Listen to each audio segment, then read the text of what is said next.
and getting them to where they need to go is important as well.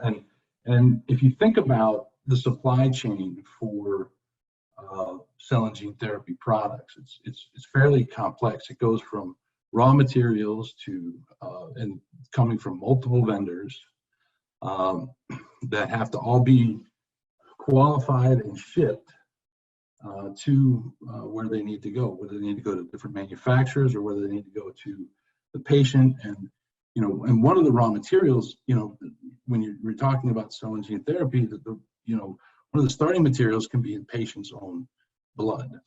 So it's a fairly complex supply chain, with multiple vendors, and it's critical for you need to have critical for data management. You have quality by design considerations, all the specifications that go along with it, tech transfer methods, between vendors, and as a sponsors, you need to maintain and manage all of this.